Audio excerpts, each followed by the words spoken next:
estou gravando a partir de agora, tá bom? Então, bom dia, bem-vindos todo mundo a mais uma aula de exercício da nossa disciplina de lições de fenômenos eletromagnéticos. E esse assunto vai discutir a parte de corrente elétrica e circuitos de corrente contínua. Esse assunto eu dividi em 4 partes que vocês puderam assistir nas videoaulas que eu disponibilizei. A primeira parte foi justamente para abranger no nosso capítulo as seções 21.1, que ele fala de corrente elétrica, 22.2, que ele fala de resistência e lei de Ohm, e 23.3, que ele fala sobre supercondutores. Tá bom? A segunda parte, ela ficou destinada para a seção 21.4, que é o modelo de condução elétrica, a seção 21.5, que é a parte de energia e potência em circuitos elétricos, e a seção 21.6, que ele fala sobre fontes de força eletromotriz. A terceira parte do vídeo, ela fala sobre resistores em série e em paralelo, e também sobre as leis de Kirchhoff, tá? Que é a lei das malhas e a lei dos nós. E a última parte, que foi ainda o que eu não coloquei, é a seção 21.9, que é a parte de circuitos com resistor e capacitor. Tá? Então, agora que a gente está bem dividido com relação ao assunto, eu vou poder tirar as dúvidas de forma pontual. Então, a primeira coisa que eu pergunto a vocês, com relação ao primeiro vídeo, que é a parte de corrente elétrica e resistores e lei de Ohm, alguma dúvida em especial que vocês querem que eu tire? Professor, não há uma dúvida, mas é só para perguntar, na verdade, se o senhor está compartilhando sua tela, porque eu não estou conseguindo ver. Ah, que mancada. Muito obrigado. Foi um vacilo enorme meu aqui. Pronto. Agora vocês estão vendo, né? Sim. E eu escrevendo Professor? aqui... Oi? Tem atualizar. Oi? Professor, você está me ouvindo? Estou lhe ouvindo. Eu tenho uma dúvida, na verdade, uma dúvida na conceitualização do que seria portadores de carga, porque ficou um pouco em aberto assim, para mim. Eu não consegui ter uma definição certa, se eu pudesse definir ela novamente. Tudo bem. Deixa eu só colocar aqui o que foi que a gente falou, e aí eu vou poder conversar com vocês melhor. Tá?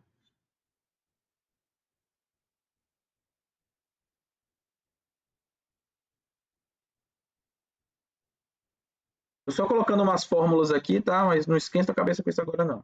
Eu vou falar depois um pouquinho sobre cada um.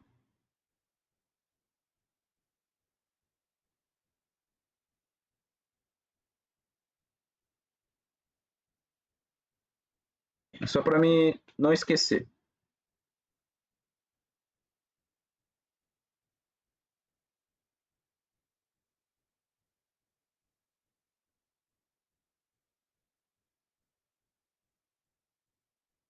Mais alguma coisa aqui, tá? Assim.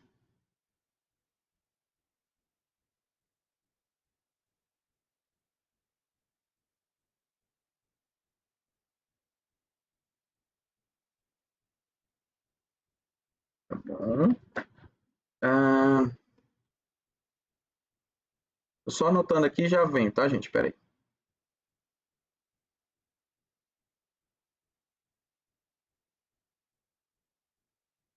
Então vamos lá. Antes de responder, foi o Ives que me perguntou ou foi o Giovan? Não vi. Foi Ou eu, foi um dos professor dois? Luiz. Ah, tá. Então, bem, então só para que fique bem claro, as 3 videoaulas, a primeira parte ele fala sobre definição de corrente elétrica, a definição de resistência e a lei de Ohm e resistência. Depois eu falo sobre o modelo de condução elétrica, energia e potência no circuito e fontes de força eletromotriz. E na terceira parte eu falo sobre associação de resistores e a lei de Kirchhoff. Então, Ives, respondendo a sua pergunta, portadores de carga é um termo que a gente utiliza dentro da disciplina de Física 3 para falar sobre aqueles elementos, sobre as cargas que se movimentam em um circuito. Por quê? A gente define a corrente elétrica como sendo o fluxo de cargas positivas. Então, toda vez que a gente fala em carga elétrica, a gente está falando que são as cargas positivas que estão se movimentando. Porém, em alguns materiais, que é o caso dos metais, quem se movimenta, na verdade, não são cargas positivas, são os elétrons livres que estão na superfície. Então, a corrente, nesse caso dos metais, ela tem um sentido contrário às cargas que se movem, né, que são negativas. Então, justamente para evitar essa confusão de termos, a gente não fala em cargas positivas ou cargas negativas. A gente fala em portadores de cargas. E eles podem ser tanto positivos quanto negativos, entendeu? É só uma nomenclatura que a gente dá para eles.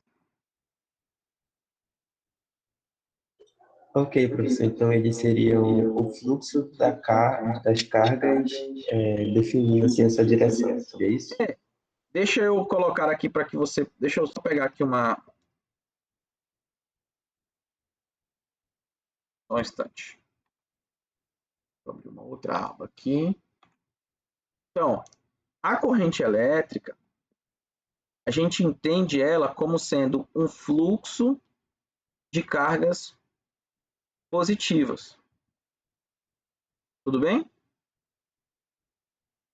Só que, por exemplo, Sim. em metais, quando você tem um metal, quem se movimenta nos metais são os elétrons, que são cargas negativas.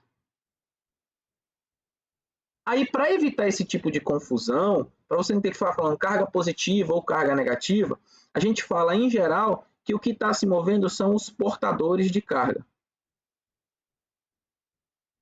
Aí você pode estar falando de elétron, você pode estar falando de próton, tudo bem?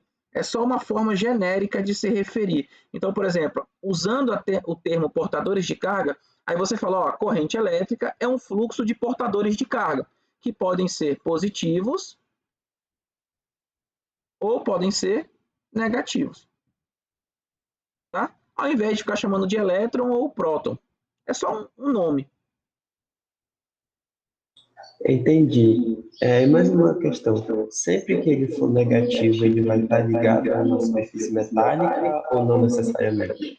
Não.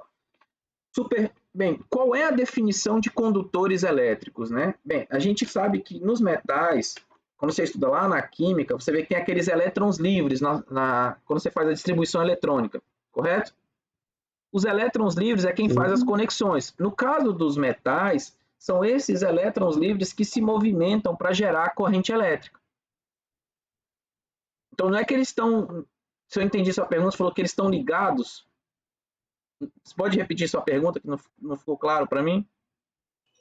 Se no caso, sempre que eu tiver portadores de carga negativo, eu vou estar trabalhando com metal. Isso, sim, sim.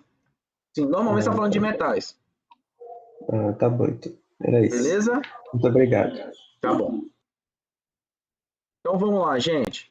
Ainda continuando da primeira parte da nossa videoaula. Alguma outra dúvida com relação à lei de Ohm ou à resistência de um material?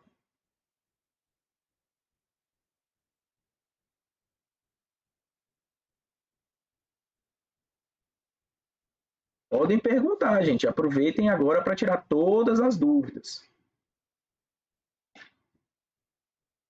Professor, sábado também vai ser a aula de... Vai também. Eu só coloquei essa aula na semana, que é justamente para que a gente tenha esse contato da parte da teoria, para vocês não ficarem tão perdidos.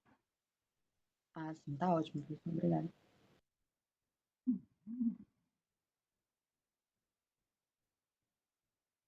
Pergunta?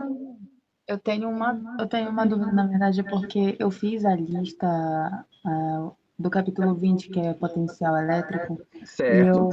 estava refazendo as questões da lista.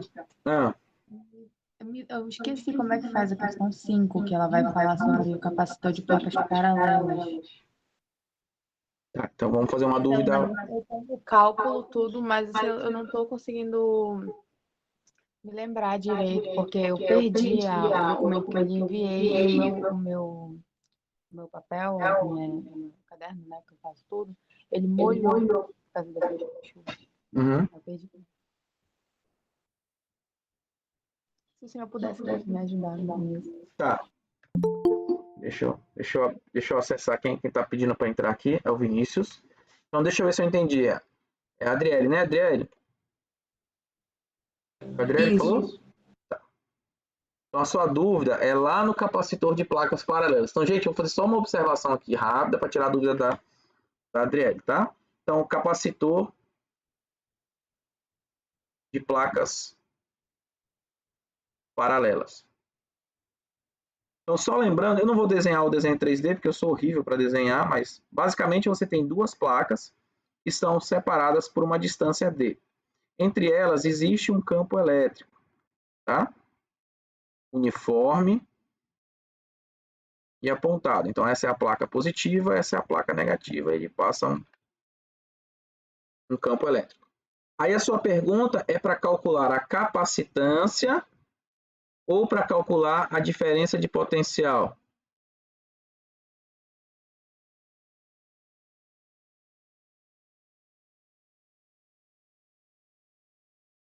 Adriele? Eu não estou ouvindo.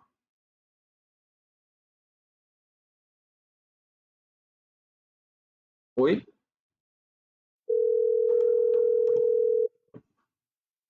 Gente? E fiquei no vazio. Eu estou lhe ouvindo, professor.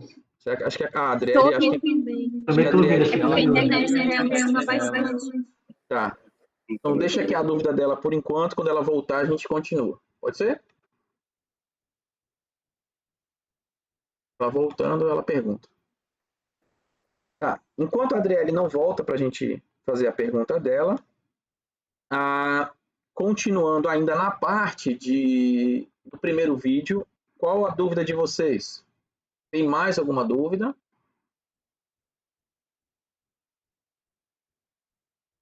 Aqui.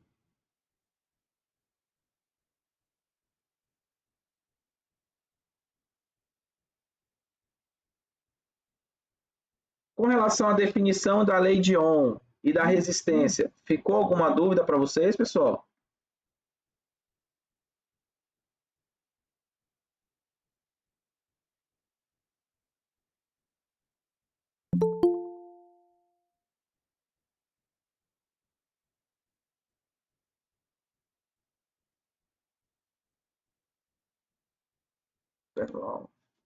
Gente,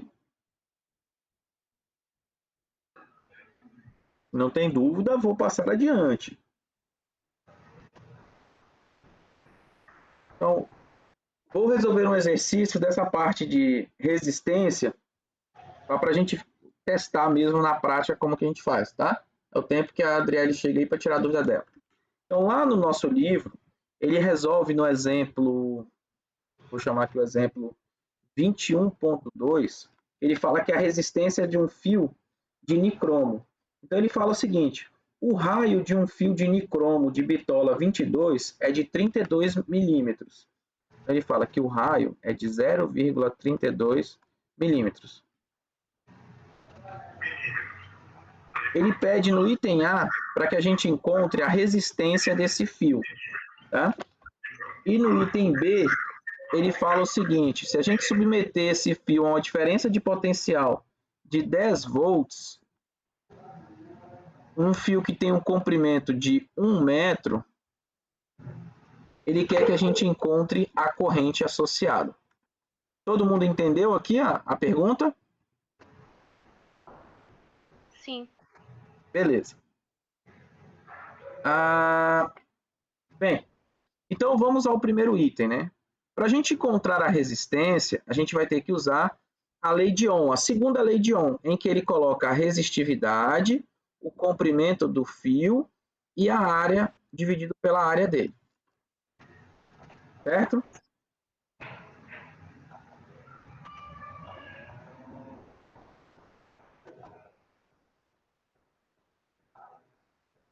Certo. Tá bom. Então, veja que para eu encontrar a resistência, eu precisaria saber o tamanho desse fio. Só que o problema ele não fala. Ele fala de raio do fio. Então, isso quer dizer que esse fio ele tem esse formato aqui, né? Ele é um fio em que ele tem uma seção circular, tá ok? Então, a área aqui embaixo, ele vai ter a resistividade, o comprimento sobre a área que é πr², onde esse R é justamente esse raio que ele fornece para a gente. Então, vamos continuar, né? Então, a resistência, ele vai ser dado por... Se vocês olharem, lá no material mesmo, tem uma tabela que ele disponibiliza para a gente com valores de resistividade. E lá, o nicromo é um material que tem o valor de 1 vezes 10 a menos 6. Então, ele fala que a resistividade dele é 1 vezes 10 a menos 6. E aqui eu vou colocar a unidade, tá? Que é de ohm por metro. Vezes, eu vou deixar esse L indicado, porque o problema não fala para a gente de um tamanho, e 3,14, e o raio da área, e o raio dele, né, é 0,32 vezes 10 a menos 3 metros.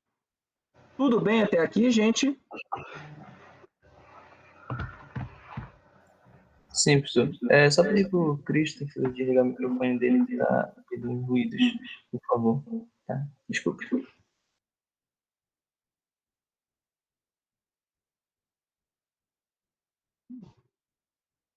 E sim, está tudo bem, tem. Professor, licença, essa letra aí que está perto do R igual, qual o nome dela mesmo? Rho? Esse aqui é o Rho. Ah, tá bom, é que eu tinha esquecido o nome dela. Obrigada. Rho.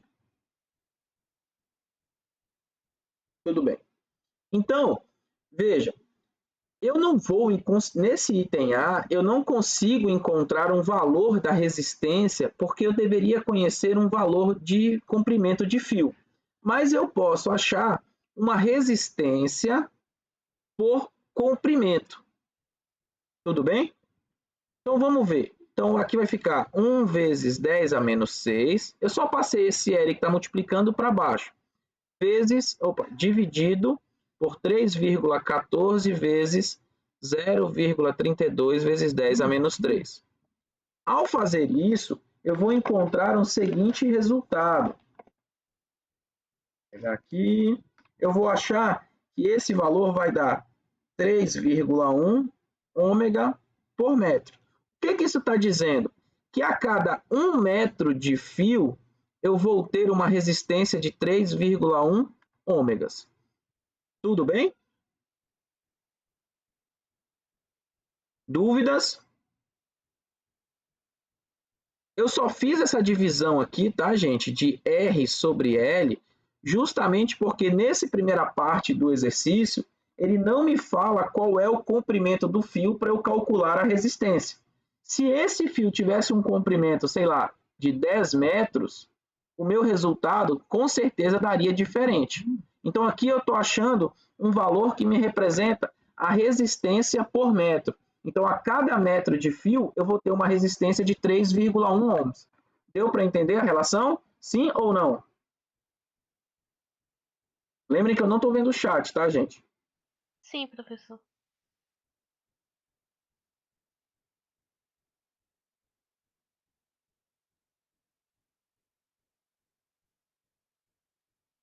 Tá bom.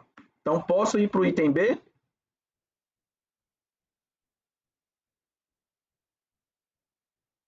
Sim.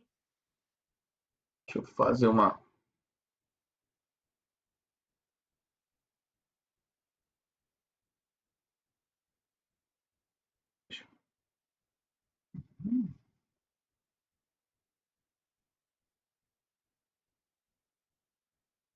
Só um instantezinho.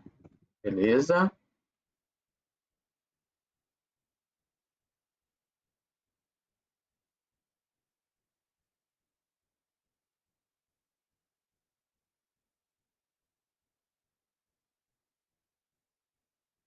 Estou organizando aqui para mim não ter que ficar apagando toda hora. Pronto, beleza.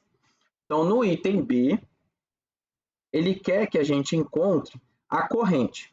Então, bem, para a gente encontrar a corrente, a gente vai assumir que esse fio é um fio ômico, né? Então, ele satisfaz a equação de Ohm. A lei de Ohm, ele fala que a diferença de potencial é igual a corrente vezes a resistência. Ele fala que esse potencial, essa diferença de potencial é de 10 volts. A corrente é exatamente o que a gente está procurando e a resistência é o que a gente vai encontrar. Mas, por sorte, ele fala que o fio tem um comprimento de 1 metro. E nós vimos que a resistência desse fio ela é 3,1 ohms para cada metro do fio, né? A gente achou isso. Então, nesse caso, para esse comprimento, esse valor aqui vai ser de 3,1 ohms. Ok?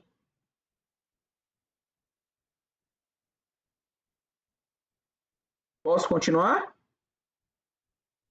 Sim. Então, aqui, ó, eu vou achar que a corrente é 10 dividido por 3,1 e essa corrente ela vai dar de 3,2 ampere. Essa primeira parte é justamente a parte bem introdutória de correntes e circuitos. É onde a gente aprende a calcular a corrente, é onde a gente aprende a calcular a resistência, é onde a gente aprende a calcular a lei de Ohm. Tá? Agora, além disso, você pode escrever essa aqui é chamada de essa primeira é chamada de primeira lei de Ohm, a gente chama às vezes de primeira lei de Ohm. Opa. Enquanto essa outra a gente escreve como sendo a segunda lei de Ohm. Vocês devem ter visto lá no ensino médio, correto? Uma outra maneira é você escrever essa lei em termos da condutividade, que é o inverso da resistividade. Então, aqui ficaria 1 sobre sigma LA. Então, esse cara é a resistividade, é uma informação de cada material, e aqui é a condutividade. Em todo exercício que vocês vierem a resolver, ou se deparar, seja lá em qual situação, essas duas constantes, normalmente, elas sempre são informadas, porque elas são informações do material que formam o fio que você vai utilizar. Então, se você tiver que resolver um problema como esse, na pior das hipóteses, você vai ter que procurar uma tabela com esses valores. Então, lá no nosso material, lá na página 97, tem lá a tabela 21.2, tem lá a tabela 21.1 na página 95, que é onde tem todos os valores, ou os principais, os valores de alguns dos materiais mais utilizados. Prata, cobre, ouro, alumínio e por aí vai. Então, quando você for resolver um exercício em que está falando de resistência e você tem que utilizar informações sobre o material, é importante que você consulte essa tabela, se o enunciado não der esse valor. Tudo bem, gente?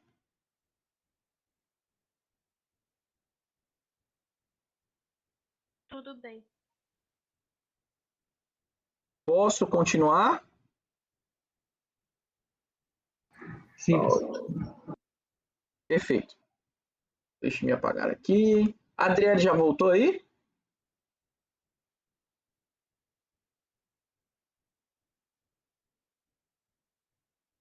E não.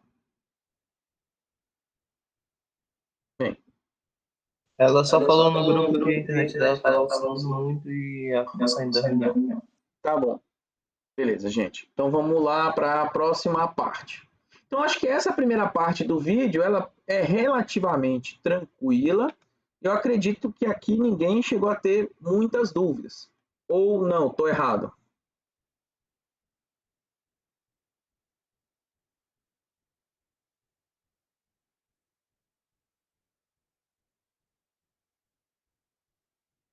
Então eu vou continuar. Ninguém falou nada, eu vou entender que todo mundo entendeu tudo. A parte de supercondutores, ela é mais informativa, né? É só para vocês conhecerem que nós temos materiais que conduzem bem eletricidade, mas eles apresentam uma certa resistência, e dependendo do valor da resistividade de um material, ela pode ser tão alta que torne muito difícil você conduzir eletricidade. E aí você separa entre condutores e isolantes elétricos. E além disso, existe um outro conjunto, outros materiais que são os semicondutores, que são aqueles materiais que conduzem, ora, em determinadas condições, conduzem bem ou não eletricidade, né? E você tem um outro conjunto de material que é muito interessante, que quando ele é submetido a baixíssimas temperaturas, a resistência dele praticamente é zero, que são chamados de supercondutores. Então, os supercondutores são esses materiais que apresentam a resistência praticamente nula quando eles são resfriados. E aí, lá como eu mostrei no vídeo para vocês, ela é uma área de estudo que começou em 1911. Então, você tem a descoberta dos supercondutores e depois disso abre um leque numa área de pesquisa e hoje, atualmente, você já tem compostos cerâmicas que são feitas em laboratórios, né, materiais cerâmicos que são feitos em laboratório, que apresentam um comportamento de supercondutividade para o que a gente chama de temperaturas ambientes. Veja que um supercondutor ele é dividido em dois tipos, tipo 1 e tipo 2. Eles são classificados de acordo com a temperatura crítica deles para apresentar a supercondutividade. Então, você começa a resfriar, resfriar, resfriar, até a hora que a resistência praticamente deixa de existir. Quando você tem que resfriar muito, quase próximo de 0 Kelvin, o mercúrio, por exemplo, ele precisa ser resfriado a 4,5 kelvins para apresentar supercondutividade, você está falando de um supercondutor do primeiro tipo, que normalmente são metais. E aí eles precisam ser muito resfriados. E isso é muito custoso, né? Porque toda vez que você quiser trabalhar com material supercondutor desse tipo, você vai ter que trabalhar a baixíssimas temperaturas. Só que a gente sabe que é difícil manter baixas temperaturas. E aí, dentro da física experimental, dentro da física de materiais, eles estudaram e conseguiram encontrar outros materiais supercondutores, mas com temperaturas críticas mais elevadas. E é graças a esses materiais que você tem, por exemplo, aplicações como a máquina de ressonância magnética, que lá dentro dele tem material supercondutor e não precisa ser resfriado a baixíssimas temperaturas. Você tem aquele trem magnético lá, o trem bala, que também são trilhos, são feitos de material supercondutor, e eles não precisam ser resfriados a temperaturas baixíssimas. Então, veja que é uma área muito interessante e de constante estudo. Então, eu deixei mais a caráter de informação mesmo, tanto que nem tem fórmula, não tem nada, é só mesmo um comentário. Tudo bem? Eu deixei até uma indicação de um vídeo para vocês assistirem, que é justamente falando sobre esses supercondutores de altas temperaturas. Quando a gente fala altas temperaturas, não são temperaturas muito elevadas não, tá, gente? Dentro do conceito da supercondutividade, temperaturas altas que a gente fala é coisa próximo de 0 graus Celsius, menos 20 graus Celsius, coisas desse tipo, tá bom? Ok?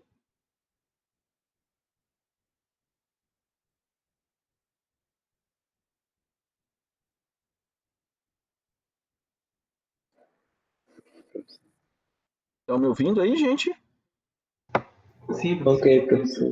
Não vai deixar o celular no canto e fingir que está me ouvindo, porque senão eu estou falando sozinho. Beleza. Já na segunda parte do vídeo, então, antes de eu começar a falar, a minha pergunta na segunda parte, eu falei sobre um modelo de condução elétrica, eu falei sobre energia e potência nos circuitos, e eu falei também sobre fontes de força eletromotriz. A minha pergunta com relação específica a esses 3 pontos, tem alguma coisa que vocês gostariam que eu esclarecesse? Professor, Oi? a eletromotriz, você pode explicar? A fonte de força eletromotriz? Isso. Posso sim. Bem, veja, vou te explicar de uma maneira bem simples. Imagina que você tem na sua casa aí uma caixa d'água e você tem um poço, tá bom? Se você quisesse encher a sua caixa d'água, existe alguma maneira natural de você fazer isso sem usar uma bomba?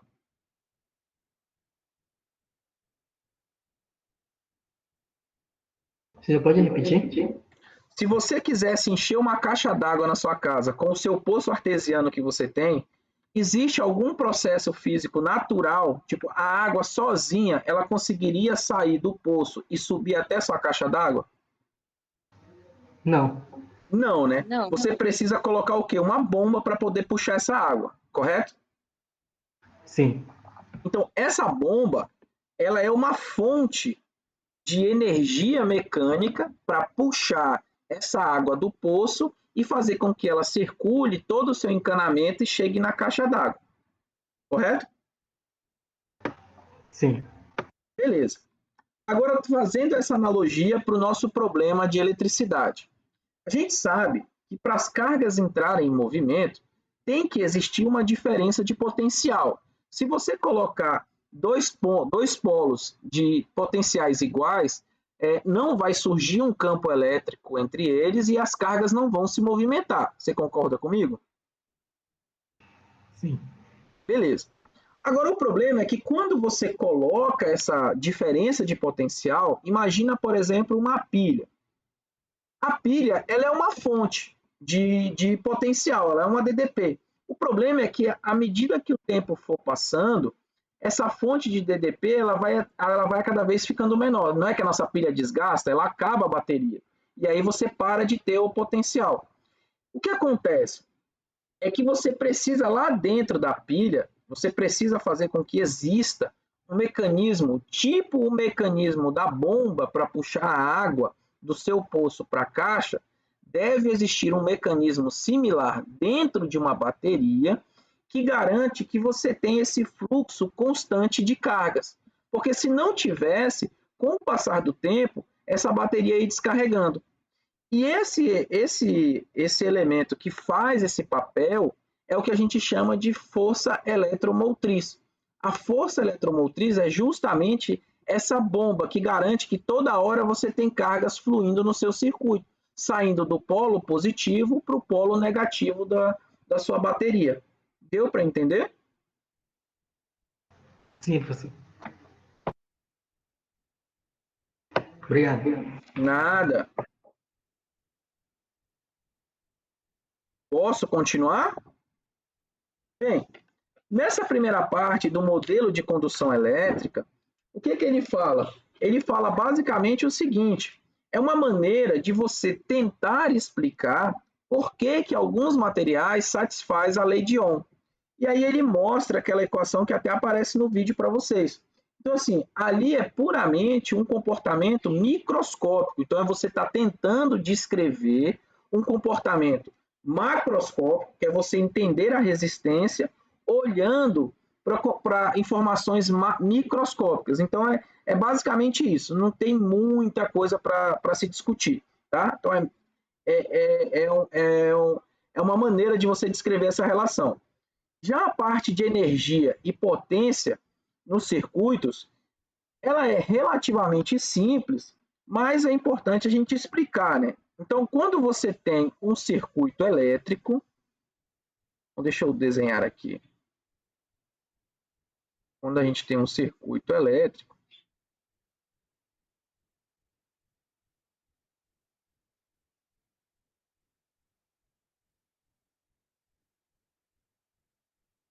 vou desenhar aqui.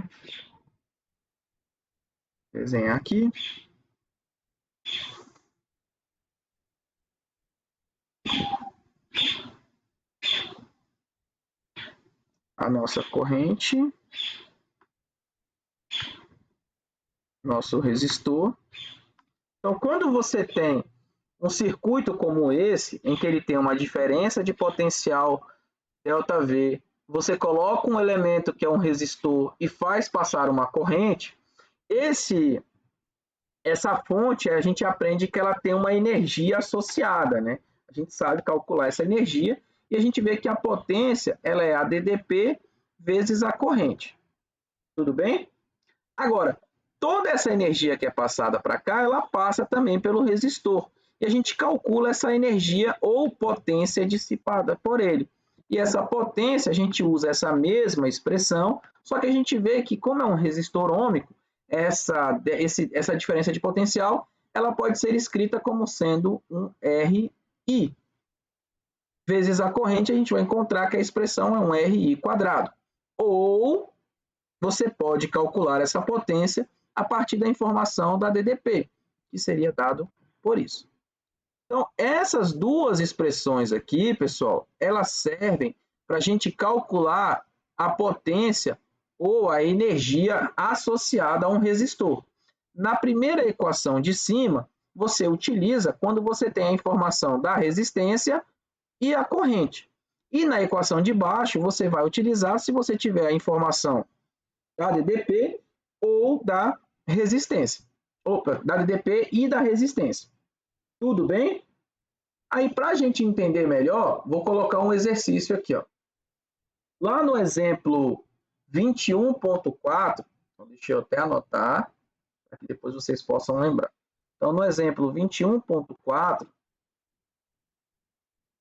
o que ele fala? Né? Ele fala assim, ó, um aquecedor de imersão deve elevar a temperatura de 1,5 kg de água de 10 graus Celsius, então ele fala de uma temperatura inicial,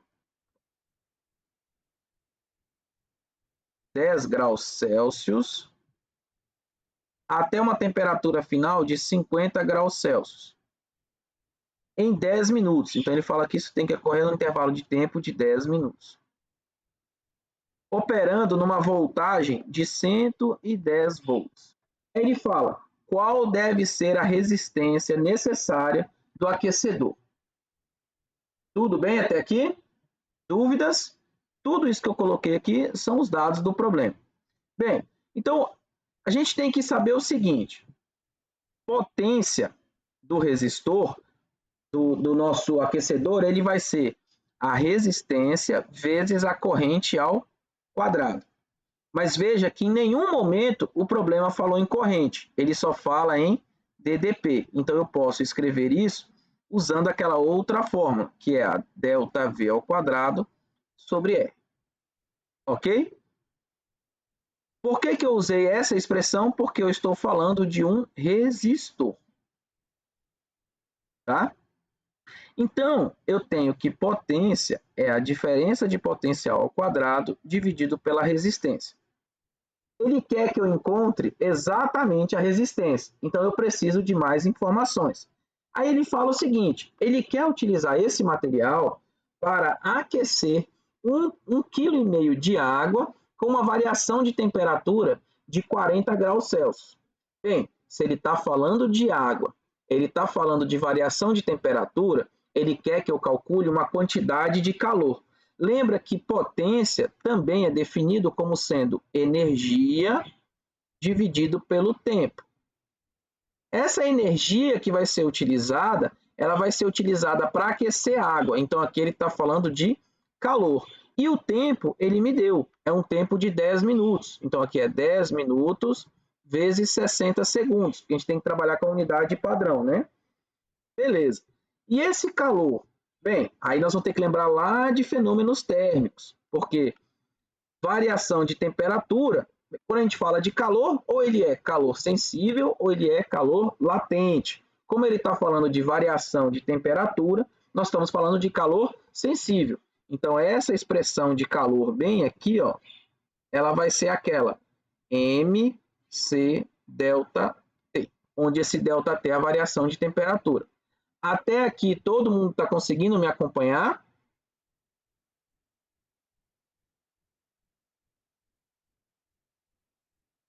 Pessoal? Sim, professor, sim. Beleza.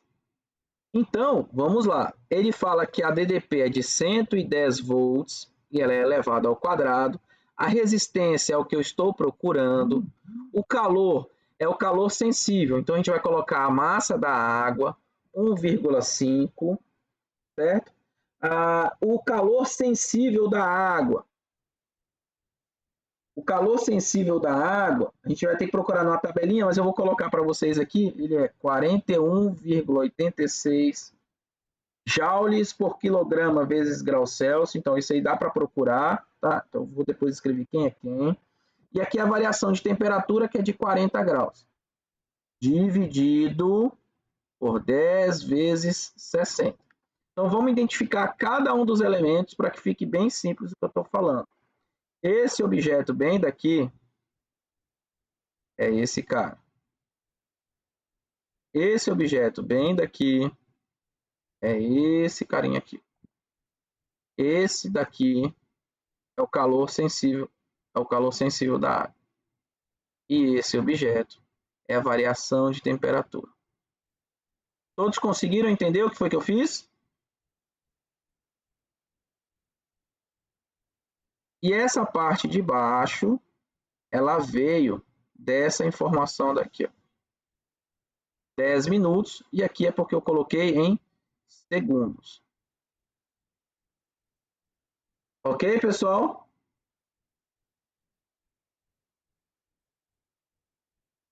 Posso continuar? Sim, professor. Por mim, sim. Então, se eu resolver essa conta, aí é calculadora, você vai encontrar no final que a resistência desse objeto ele vai ter que ser de 28,9 ohms. Então, para que eu consiga aquecer 1,5 kg de água de 10 graus a 50 graus Celsius no intervalo de 10 minutos a uma diferença de potencial de 110 volts, eu vou precisar de uma resistência de aproximadamente 29 ohms de resistência. Tudo bem?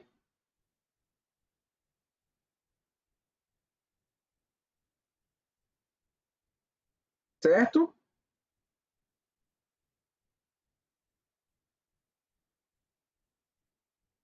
Sim, professor. Beleza. É porque eu não estou olhando o chat, tá, gente? Então vocês têm que me falar aí, porque eu não estou vendo. Sempre que possível, se vocês...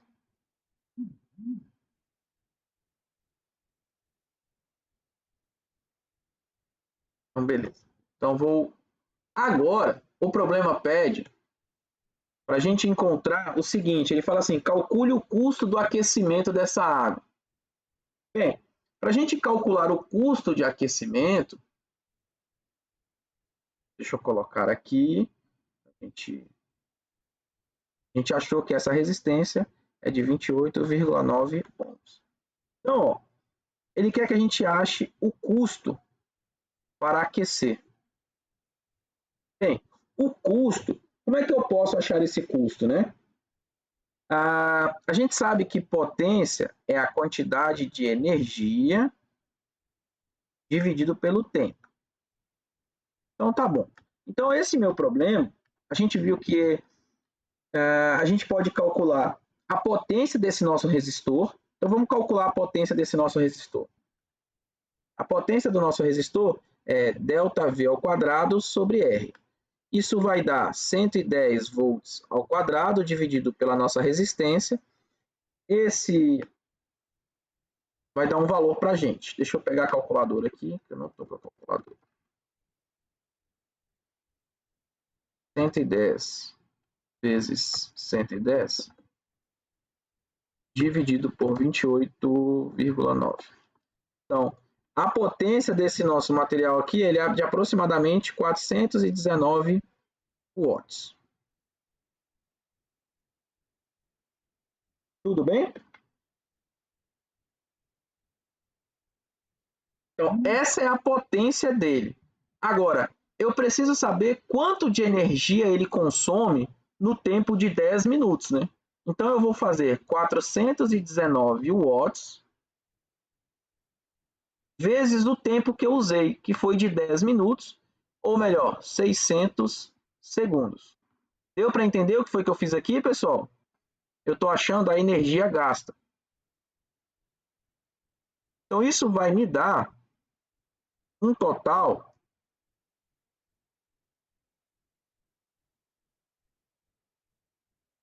de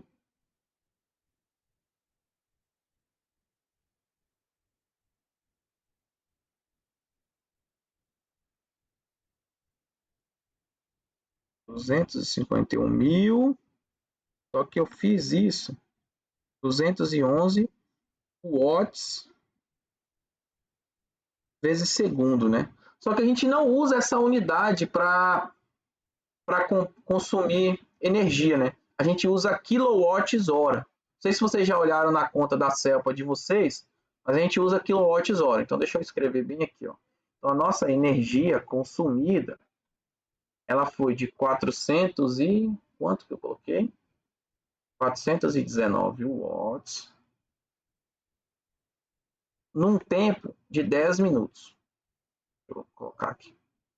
Então, isso daqui está me dando 4.190 watts por minuto.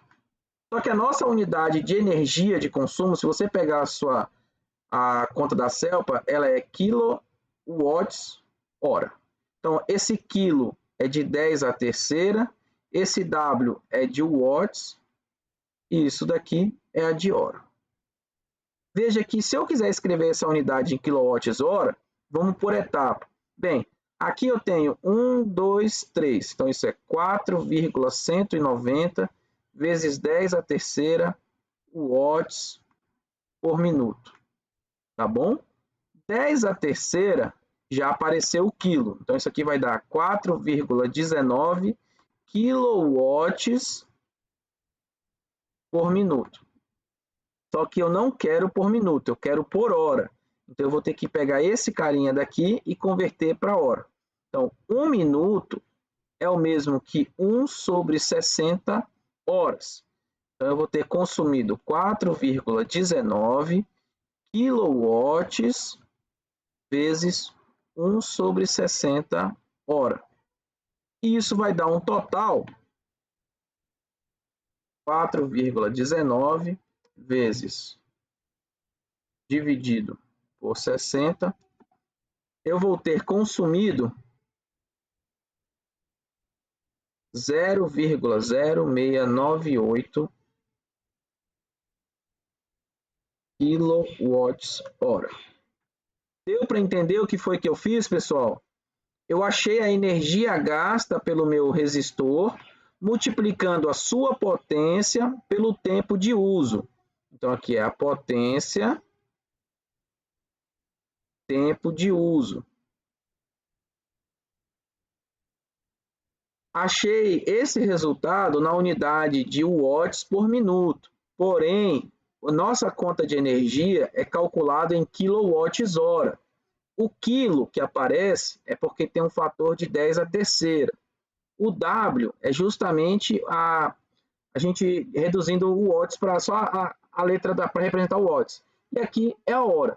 Então, eu transformei esse número aqui para primeiro aparecer o quilo. O que eu fiz? Notação científica. Então, eu tenho 4.190, que é o mesmo que 4,19 vezes 10 à terceira. Apareceu o 10 à terceira, eu coloquei o quilo bem aqui embaixo, tá vendo? Então, eu fiquei com o resultado de 4 vezes 19 quilowatts por minuto. Mas lembra, a nossa unidade é quilowatts-hora, então eu transformei esse minuto para hora. Fiz uma mudança de unidade. E aí eu achei o resultado. Beleza. Isso quer dizer que se eu utilizo o meu aquecedor de 29 ohms de resistência por 10 minutos, eu vou ter gasto uma energia elétrica de 0,0698 kWh. Aí, se você quiser saber o valor disso em reais, você teria que multiplicar pelo custo que a CELPA cobra da gente. Em média, é em torno de R$ 1,40 o valor de 1 kWh. Então, se eu multiplicar isso por 1,40, dá 0,0698. Ou seja, esse custo aqui para mim vai ser de aproximadamente, deixa eu ver se eu fiz certo, 0,09 reais. Ou seja, para você usar esse cara por 10 minutos, você vai pagar quase 10 centavos por ter usado. Deu para entender, pessoal? Professor, isso é caro, é barato? Cara, eu acho que é caro, né? Porque a gente, se você olhar, não sei se vocês têm a curiosidade de olhar a conta da CELPA de vocês, mas a nossa cobrança, a gente paga, existe um custo sem os impostos, então tem lá o valorzinho do quilowatt-horas sem imposto, que é em torno de 0,65, eu não sei agora de cabeça. Deixa eu ver se tem a custo quilowatt-hora equatorial. Vamos ver se tem aqui. Ó, a tarifa da Equatorial, ela está custando... Cadê? Estou aqui no site deles. Residência normal. A residência normal, ela está custando, em média, 70 centavos. Tá? Em média. Mas isso aqui é sem os impostos. Com imposto, isso vai bem mais alto. Então, se você quiser saber, por exemplo, se vocês tiverem algum equipamento eletrônico aí na casa de vocês, ou, por exemplo, até legal para falar isso, por exemplo, vocês já devem ter visto essa imagem bem aqui, quer ver? Ó, deixa eu pegar. A etiqueta consumo energia.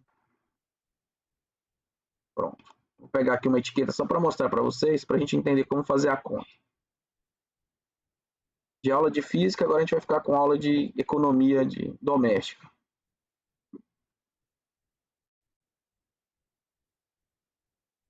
Eu quero de um equipamento mesmo. Poxa, não vou achar. Tá aqui.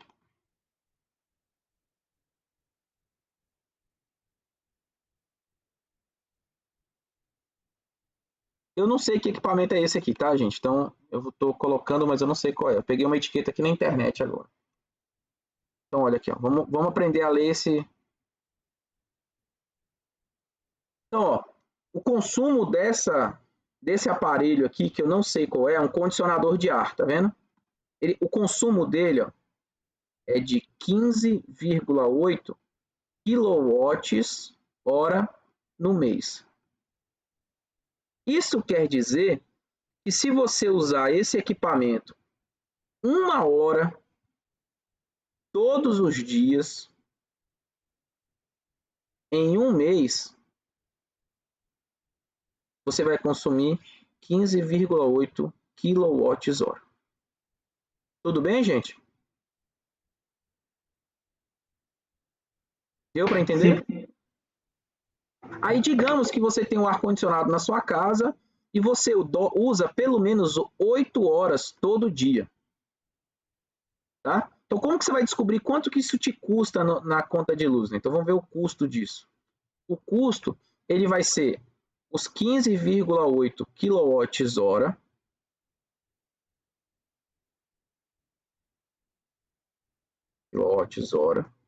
vezes as 8 horas que você usa todo dia. Tudo bem? 15, você vai pegar, multiplica o seu valor, isso. Então, multiplica 15,8 por 8 vezes, 15,8 vezes 8.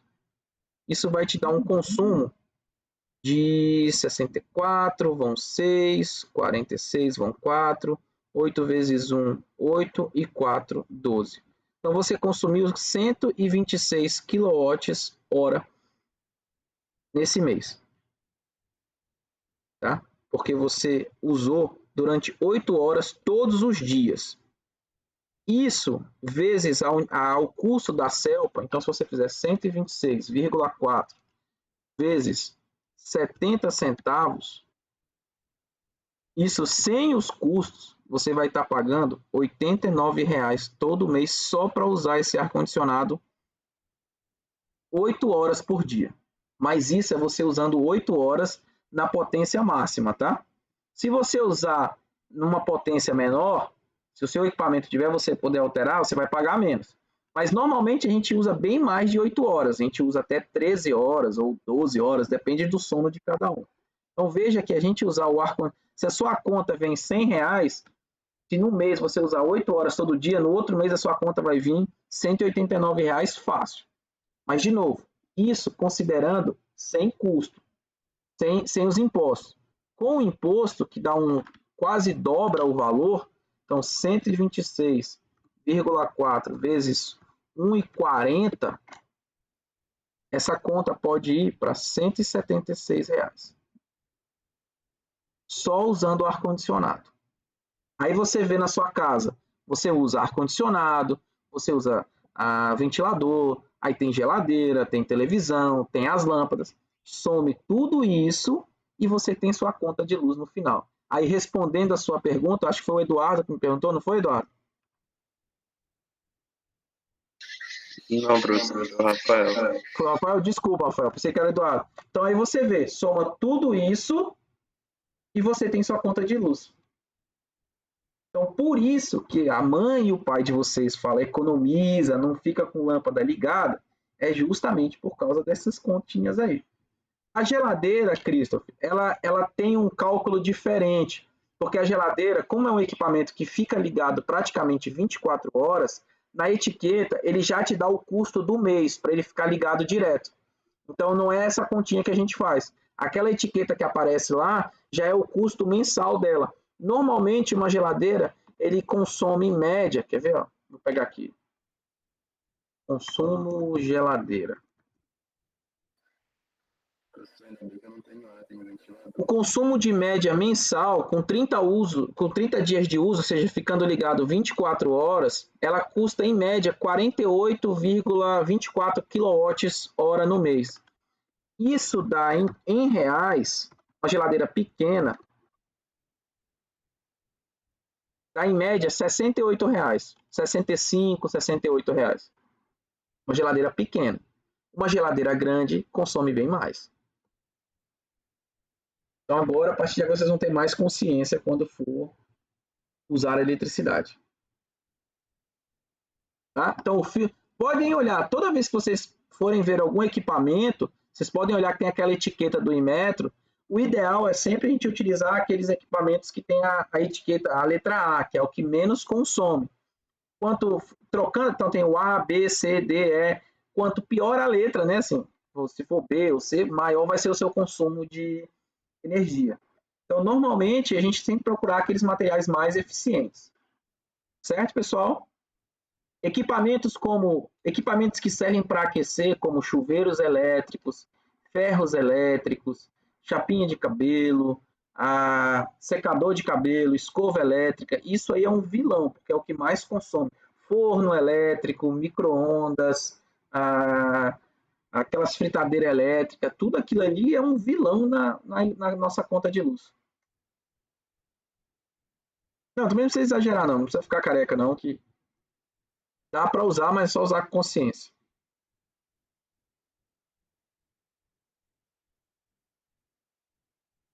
Tranquilo, pessoal? Vamos para a última parte.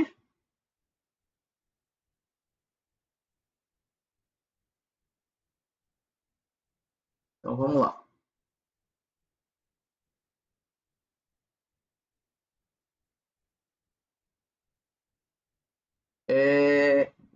Na nossa última videoaula, que é a terceira parte, ela foi dedicada para falar sobre a associação de resistores. Então, nós falamos sobre a associação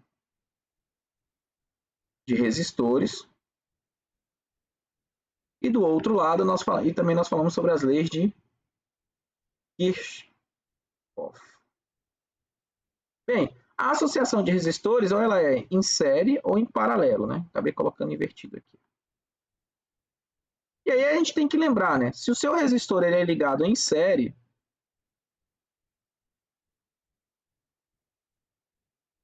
você pode transformar isso para um único resistor que tem uma resistência equivalente similar aos dois, e essa resistência equivalente ela é dada pela soma direta das resistências. Então, resistores em série, eles têm a mesma corrente. Então, resistores em série têm mesma corrente, então a corrente é a mesma para todos. E cada um tem a sua própria DDP. Então, você vai ter a DDP do resistor 1 e você vai ter a DDP do resistor 2. Tudo bem, gente? Já para resistores ligados em paralelo,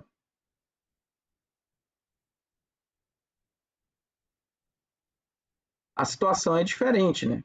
Quando eles estão ligados em paralelo, eles não vão ter mais a mesma corrente. Vai passar uma corrente I1 para esse e uma corrente I2 para o outro. Eles vão estar sujeitos à mesma DDP. Tá? Então, no caso de resistores em paralelo, o inverso da resistência equivalente vai ser 1 sobre R1 mais 1 sobre R2. Então, para resistores em paralelo, eles têm mesma DDP e têm correntes diferentes. Então, I1 é diferente de I2. Ok, gente? Dúvidas?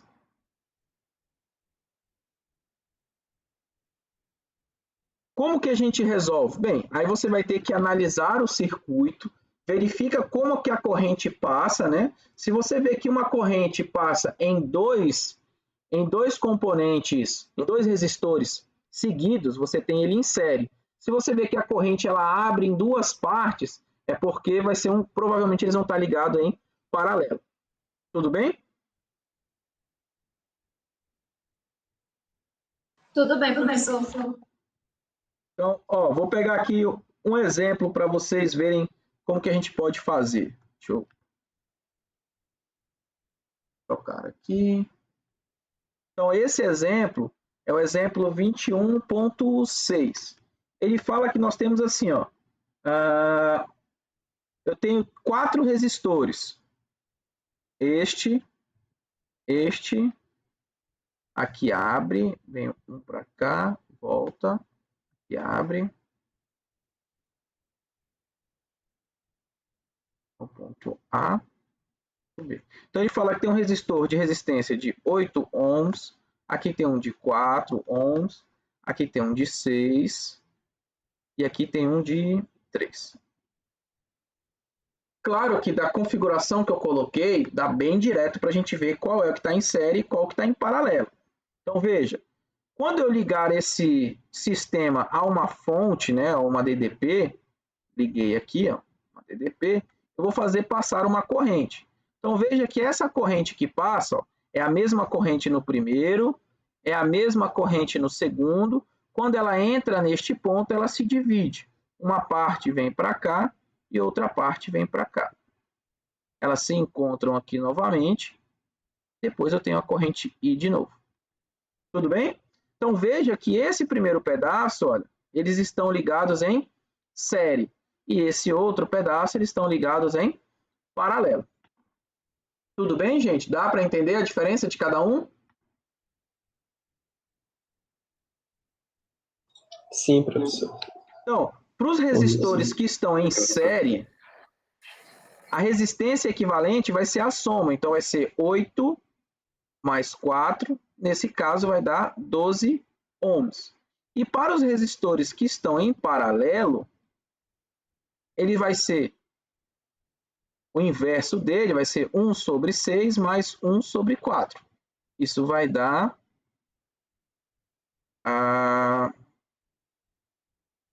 6 dividido por 4. Você dá 1 mais 3. Então, aqui vai dar 4 sobre 6. Então, a resistência em paralelo, ela vai dar 3 meios. Isso vai dar 2 terços. Essa resistência em paralelo vai dar 3 meios. Catiça a caneta. 3 meios, que vai dar 1,5. Ou seja, esse meu circuito, eu posso transformá-lo. Vou tirar aqui. Esse meu circuito, ele pode ser transformado num circuito mais simples, onde que os dois primeiros resistores eles valem 12 ohms e os outros dois que estavam em paralelo, eu posso substituir por um de 1,5. Ok? Veja que agora os dois novos estão em série e a minha resistência equivalente total ela vai dar 13,5 ohms. Porque como estão em série, eu somo. Tudo bem, gente?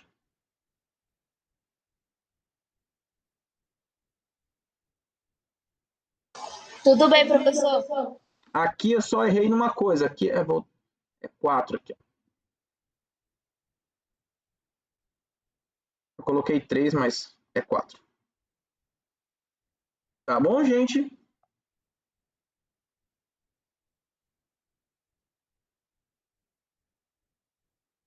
Beleza.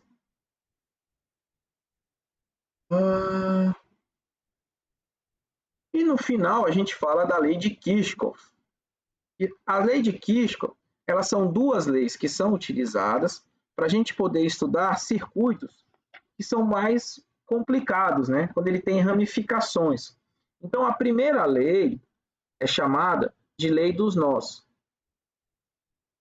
Essencialmente, o que ele está te dizendo é, quando você tem no circuito um encontro de fios, né? Vou colocar aqui assim. Esse fio chega com uma corrente I1, esse fio chega com uma corrente I2, aí desse fio sai uma corrente I3, daqui sai uma I4. O que ele está te dizendo é o seguinte, cada nó, que é esse ponto de encontro, a corrente que entra tem que ser igual à corrente que sai. É a conservação das correntes. Então, nesse caso aqui, ó, a corrente I1 mais a corrente I2 tem que ser igual à corrente I3 mais a corrente I4. Por que é desse jeito? Porque veja que essas duas correntes estão entrando no nó e essas duas correntes estão saindo. Então, desse lado, corrente que entra e desse outro lado, corrente que sai. Tudo bem? E a segunda lei é a lei das malhas.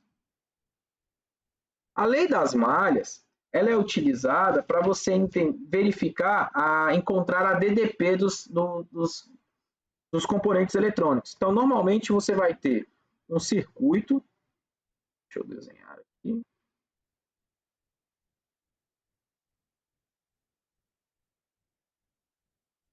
Vamos colocar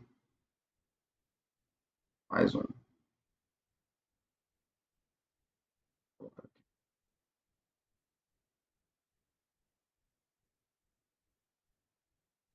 Então, está aqui a nossa corrente. Tudo bem? Está aqui nossa corrente. Você tem o R1, você tem o R2, você tem um ΔV. Então, a lei das malhas, ela fala, você vai começar a andar e vai ver onde tem aumento ou queda de tensão. Esse componente aqui, ele dá um aumento de tensão, então é ΔV, entra com sinal de mais. Quando passar pelo resistor, a tendência é ter uma queda de resistência, de tensão. Então, você vai ter um menos R2I. Chegar aqui também vai ter uma outra queda de resistência, então vai ser um menos R1I. E isso tudo vai ser igual a zero, que é a conservação de energia, né? Essa fonte de tensão, ela tem que ser igual à soma das tensões dos componentes eletrônicos que tem no nosso circuito, no caso dos dois resistores. Então, você tem que o ΔV vai ser o R1I mais o R2I. Essa segunda lei de Kirchhoff, ela é utilizada quando você vai ter as ramificações do seu circuito. Então, por exemplo, se eu tivesse uma ramificação aqui dentro, sei lá, se eu abrisse aqui, colocasse um terceiro resistor, eu ia ter que analisar dentro dessa parte fechada a lei dos nós. Eu não podia olhar como um circuito como um todo. Então, sempre é um circuito fechado, tá, gente? Então, vamos ver um exemplo de como que a gente usa na prática. Vou pegar aqui o exemplo 21.8. Então, no exemplo 21.8, olha o que a gente tem. A gente tem esse seguinte circuito aqui. Estou só olhando aqui para me poder anotar. Tá? Desenhei errado. Tá. Aqui.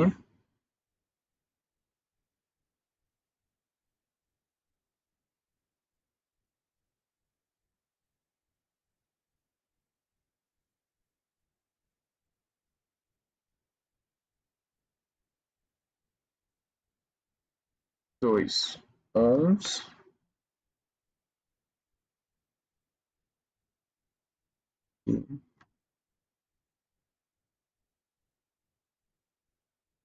E bem aqui tem um outro.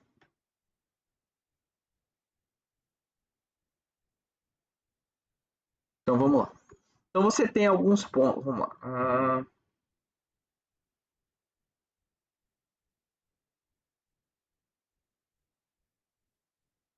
A, B,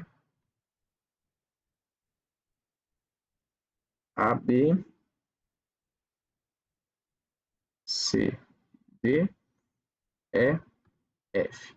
Por que eu coloco esses pontos? Eu coloco os nós, que é para eu poder simplificar os circuitos e conseguir visualizar, construir tanto a lei dos nós quanto a lei das malhas. Então, sai uma corrente daqui, deixa eu colocar aí então deixa eu ler. Encontre, tá. Então, esses sinais das correntes, quem está me dando já é o próprio enunciado, tá? Ele já desenhou o sentido das correntes para a gente. Então, ó, nesse nosso circuito, a gente tem o seguinte, vamos olhar nesse ponto bem daqui, ó. No ponto C, eu tenho uma corrente chegando, I1, eu tenho uma corrente entrando, I2, e uma corrente saindo, I3. Então, nesse ponto C, a minha lei dos nós ela vai dizer que I1 mais I2 é igual a I3. Tudo bem, gente? Nessa informação. Agora, eu vou usar a segunda lei de Kirchhoff, que é para eu poder encontrar as tensões no circuito. Para isso, eu vou dividir esse circuito em dois pedaços.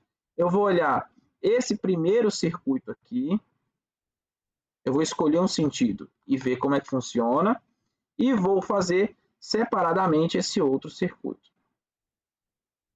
Por que eu estou fazendo isso? Veja que eu tenho três correntes para determinar. Eu tenho a corrente 1, a corrente 2 e a corrente 3. Então, eu tenho três variáveis a serem descobertas.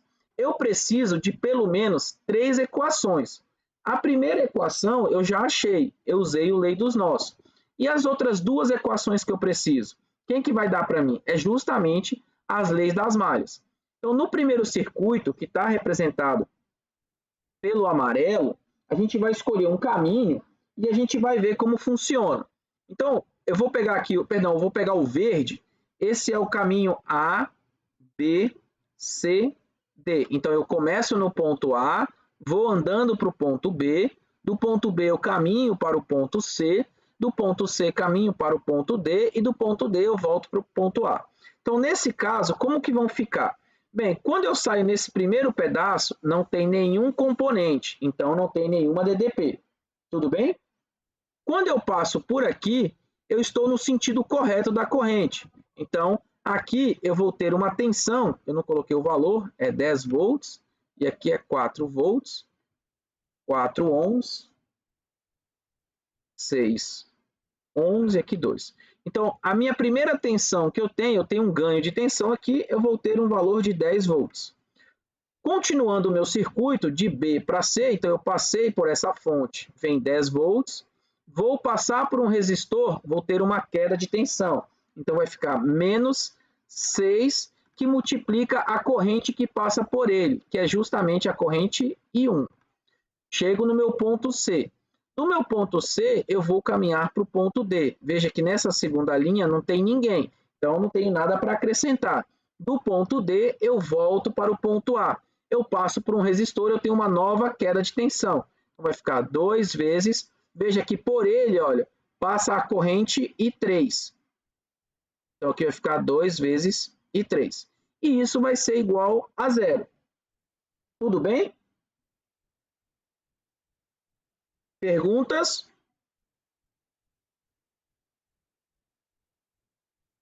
Pessoal? Tudo certo, professor. Agora, eu vou analisar o segundo circuito. O segundo circuito, ele é composto pelo ponto B, E, F e C. Então, eu estou saindo deste ponto, estou indo para o ponto E, depois ponto F, depois ponto C e depois para o ponto B. Observe que... Oi. A gente, então, só vai analisar a corrente elétrica, é isso? Nos pontos.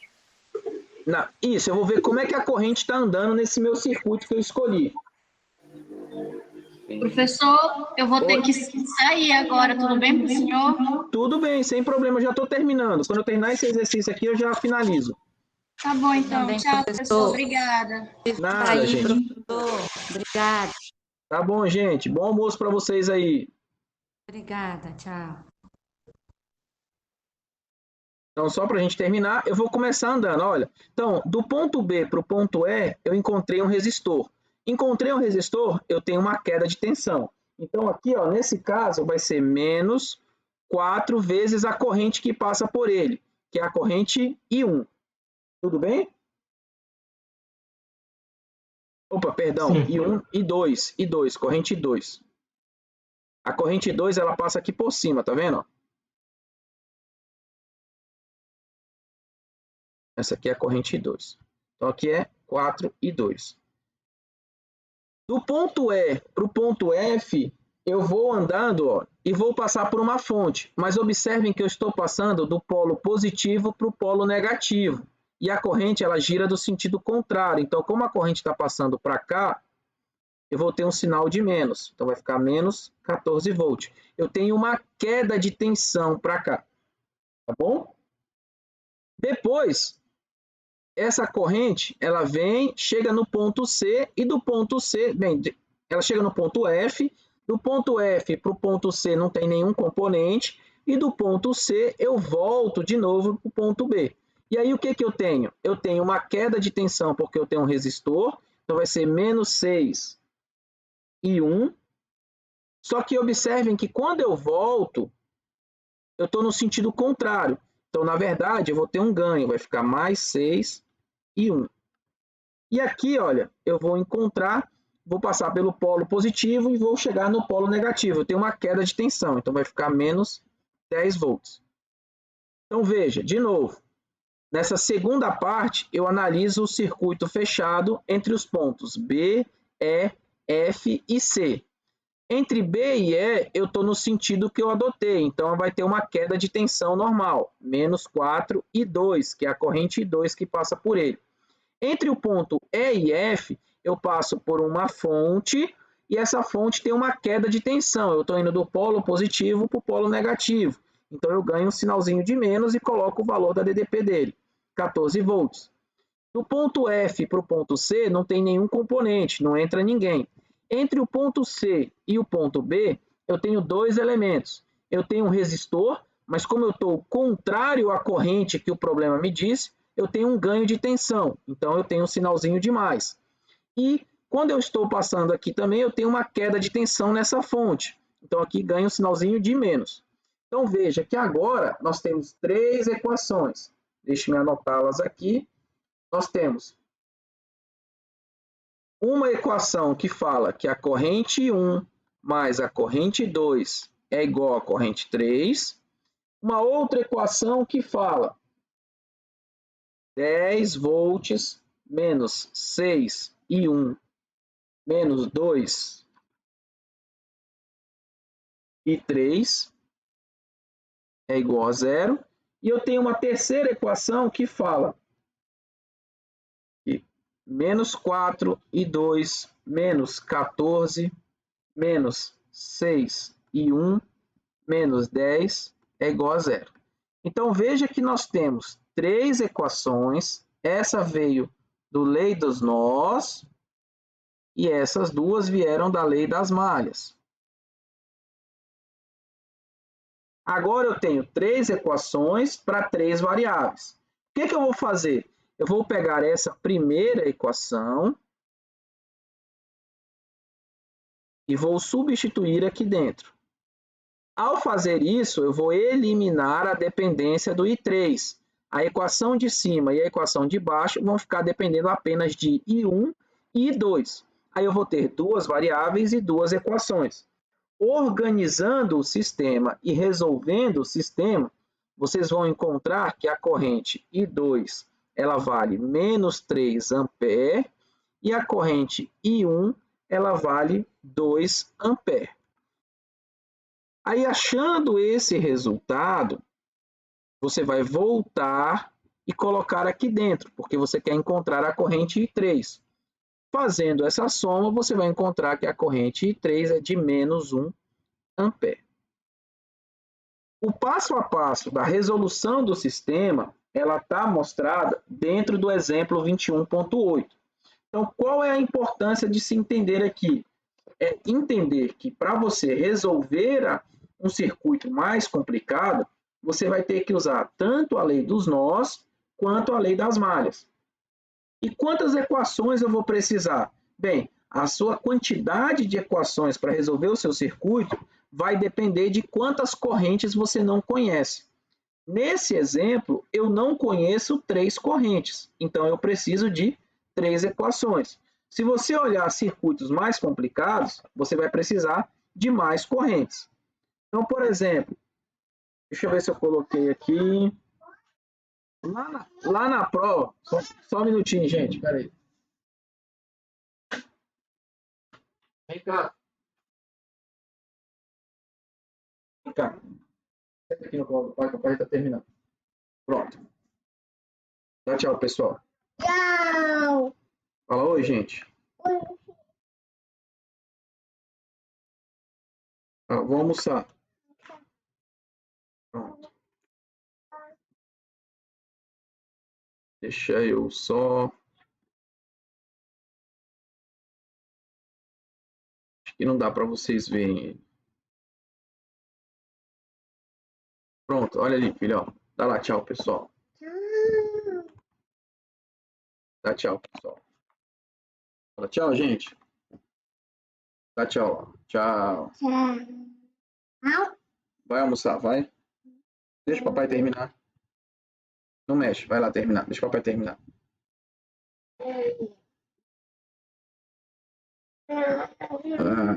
Pera aí, pessoal, que agora aqui garrou. Oh, meu Deus, é muito português. Pronto. Então, só pra gente... Tchau. Pera, filho, deixa o papai terminar. Então, pessoal, só para a gente finalizar. Quanto mais correntes desconhecidas tiver o seu circuito, mais equações vocês vão precisar. Na nossa lista, eu deixei um exercício associado a essa parte, que é a questão 50.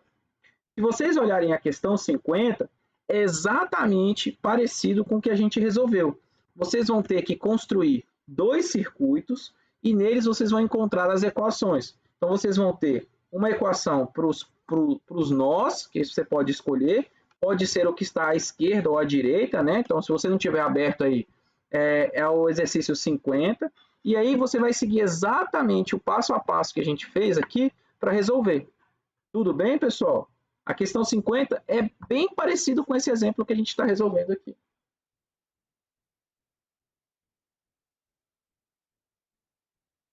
Ei, Benjamin. Pera. Certo, gente? Certo, professor. Sim, professor. Certo, professor. Então, deixa eu interromper a gravação aqui, porque o enxerido está mexendo.